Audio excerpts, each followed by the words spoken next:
Salamuna, زه احمد حسرت یم. This is Ahmed Hasrat, your English language coach. Have you ever guys heard about surname, first name, last name, forename, middle name and so on yet?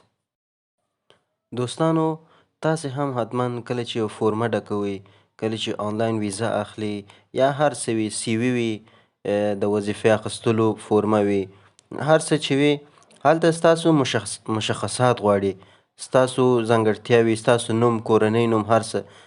نو هلته surname, what's your surname, first name, last name، نه پوهېږم دغسې نومان راغلي. نو تاسې نه پوهېږئ چې ستاسو surname څه شي دی، forename څه شي دی، middle name مو څه شي دی، نه پوهېږم last name مو څه شي دی. په دا ځای کې تاسو ته مشکل پیښیږي.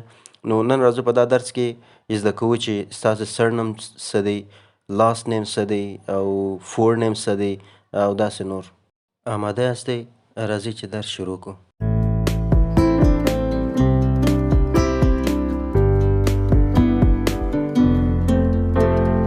کله چې یو ماشوم نوی دنیا ته راشي یا نوی وزیږېږي، نو مور او پلار یو نوم ورته انتخابوي چې دغه لومړنی نوم دی چې پر ماشوم باندې ایښول کیږي.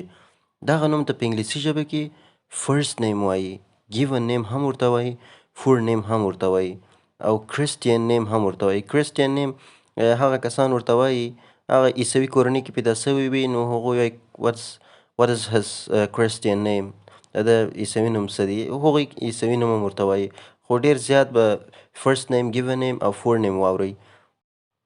نو په یاد مو وي چې هر کله یو فورمه ډکوئ ستاسو څخه د فرست نیم، given name یا فور نیم درخواست کړي وو، نو په اوس یې هغه ستاسو اصلي نوم درڅخه غواړي، خپل اصلي نوم هلته لیکلی سئ.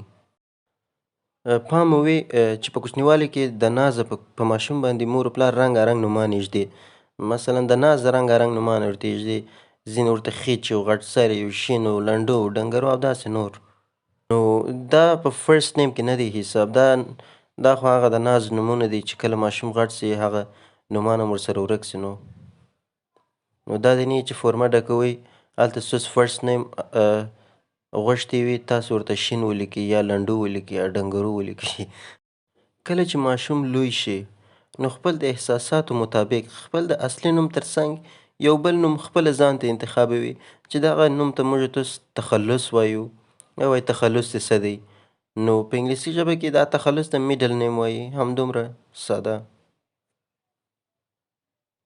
هر کله یو چا درته پوښتنه وکړي what's your middle name، پوه سه چې ستاسو تخلص پوښتنه کوي، ستاسو تخلص څه دی، ورته ووایاستئ حسرت یا هر شی چې مو تخلص و هغه ورته ویلی سئ. ښه نو تر دا ځایه د اصلي نوم او تخلص چې په انګلیسي کې څه ورته وایي اشنا سولو. اوس راځو درېیم نوم ته. یو کس د خپل اصلي نوم او تخلص وروسته یو بل نوم هم لري چې هغه نوم ته د کورنۍ نوم یا فامیلي نوم وایي. دا نوم یا خو زموږ د نیکهګانو یعنې د پلار څخه راپاتې وي یا خو هم تر هغه پخوانی قدامت لري. که نه وي نو موږ خپل د پلار د نوم څخه هم ځان ته د کورنۍ نوم جوړولی سو. مثلا کله چې زه دنیا ته رالم یا وزېږېدلم، زما فرست نیم یا اصلي نوم یې راته مور و پلار احمد کښېښول. د هغه وروسته کله چې زه غټ سولم خپل د احساساتو مطابق ځان ته مې د حسرت تخلص کښېښول، میډل نیم. ښه نو اوس زما د کورنۍ نوم کمالي دی، یعنی زما د پلار نوم کمال الدین و. نو موږ د کمالي د خاندان څخه یو. که چیرې ما د کورنۍ نوم نه وای درلودلی نو خپل د پلار نوم مې چې محمود دی، محمودي په نامه هم خپل کورنۍ نوم انتخابولی شوی چې دا کورنۍ نوم ته په انګلیسي ژبه کې surname، last name یا خو هم family name وایي. هر کله چې surname، last name، family name په یو ځای کې ستاسو څخه غوښتل سوی و، پوه سئ چې ستاسو کورنۍ نوم درڅخه غواړي. اوس پورې مو اصلي نوم، تخلص او کورنۍ نوم وپېژندل.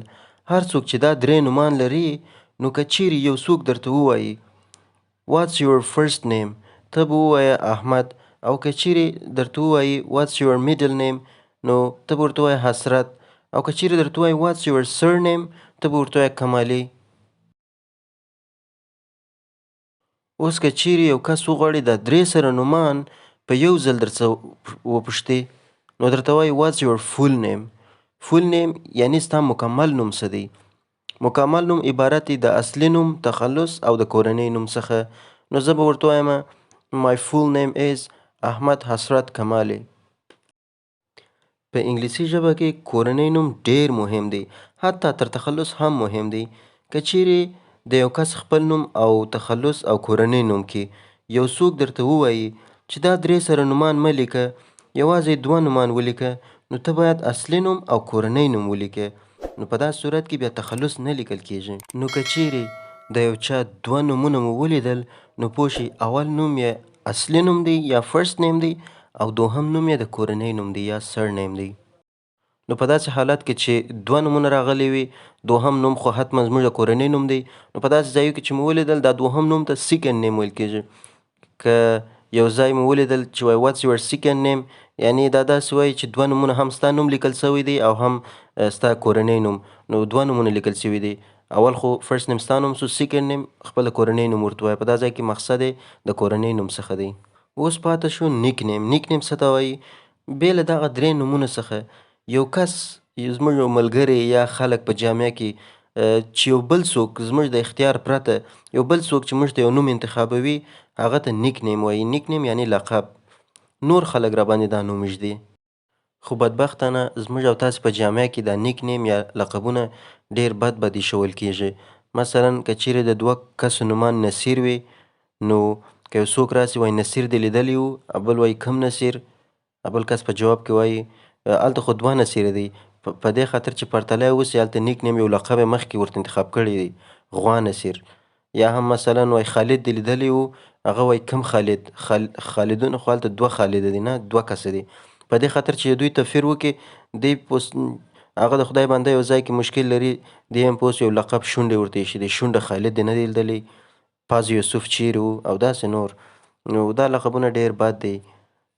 او همدارنګه کله چې فیسبوک کې وګورئ، د دې پر ځای چې زموږ تاسو خلک خپل فرست نیم و میډل نیم و لاست نیم خپل کورنۍ هر څه منظم ولیکي، د دې پر ځای باندې داسې شیان لیکلي چې بیخي حیران ورته پاتې سي.